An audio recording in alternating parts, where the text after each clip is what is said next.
हरे कृष्णा। आज के इस वीडियो में आप सभी भाद्रपद मास की पूर्णिमा की व्रत कथा को सुनेंगे।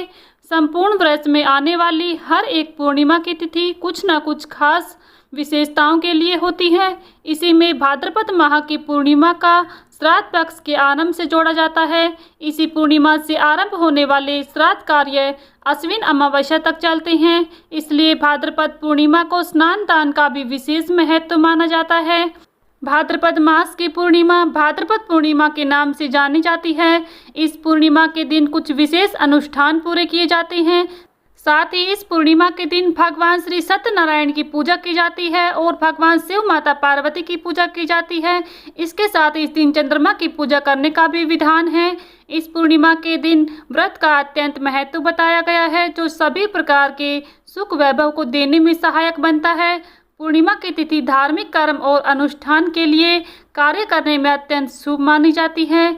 इस दिन को मुहूर्त शास्त्रों में भी स्थान प्राप्त है। साथ ही शुभ मुहूर्त का निर्धारण इस तिथि में ही होता है, जिसमें बहुत से नवीन कार्यों को संपन्न किया जाता है। भाद्रपद पूर्णिमा 18 सितंबर 2024 को बुधवार के दिन मनाई जाएगी। सितंबर 17, 2024 को 11:45 से पूर्णिमा आरंभ होगी और सितंबर 18, 2024 को 8:05 पर पूर्णिमा समाप्त होगी। उदय तिथि के अनुसार 18 सितंबर पर पूर्णिमा की तिथि मनाई जाएगी।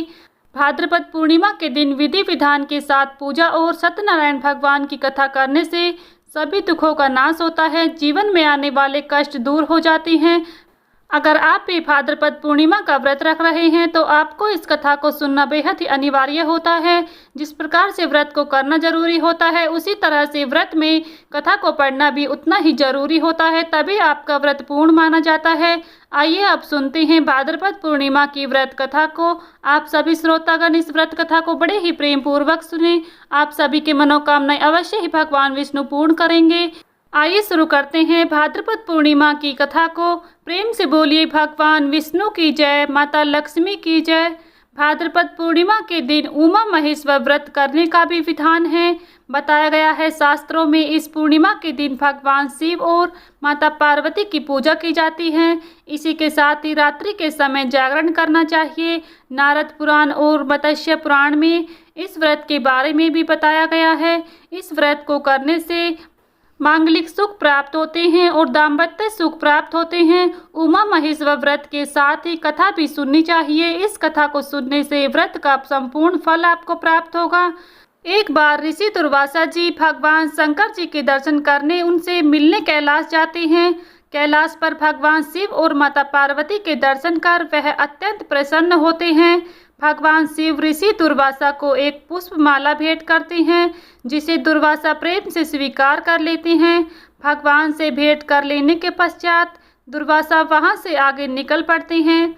मार्ग में वह भगवान श्री विष्णु जी के दर्शन के लिए भी उत्सुक होते हैं और उनसे मिलने के लिए विष्णु लोक जाने के लिए आगे निकल पड़ते हैं। लेकिन तभी उनकी भेंट इंद्र से होती है। तभी दुर्वासा जी भगवान शिव द्वारा उन्हें प्रदान की हुई माला वह इंद्र को भेंट दे देते हैं। इंद्र अपने अभिमान में उस माला को अपने वाहन ऐरावत हाथी को पहना देता है। ऋषि दुर्वासा का यह सब देखकर क्रोधित हो उठते हैं। उन्हें यह कार्य अच्छा नहीं लगता है और दुर्वासा क्रोधित होकर इंद्र को कहते हैं कि तुमने महादेव शिव शंकर जी का अपमान किया है। इससे तुम्हें लक्ष्मी जी छोड़कर चली जाएंगी और तुम्हें इंद्रलोक और अपने सिंहासन को भी त्यागना पड़ेगा। यह सुनकर इंद्र जी ने ऋषि दुर्वासा जी के समक्ष हाथ जोड़कर क्षमा याचना करी और इसी श्राप से मुक्त होने का उपाय पूछा।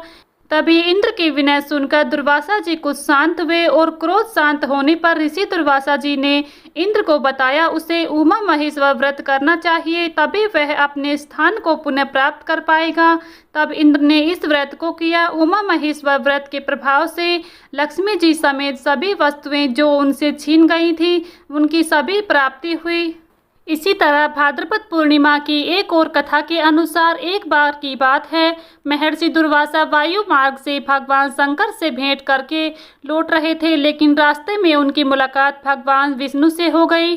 दुर्वासा ने उन्हें बताया कि वो शिवजी से मिलकर आ रहे हैं और इसके बाद उन्होंने बेलपत्र की माला भगवान विष्णु को भेंट की, लेकिन भगवान विष्णु ने उस माला को स्वयं पहनने की बजाय गरुड़ को पहना दी, जिस पर महर्षि दुर्वासा को क्रोध आ गया और उन्होंने भगवान विष्णु को श्राप देते हुए कहा कि तुम्हें अपने ऊपर बड़ा घमंड है, जाओ तुम्हारा सारा सुख समाप्त हो जाएगा, तुम्हारी पत्नी लक्ष्मी जी तुम्हें छोड़कर चली जाएंगी।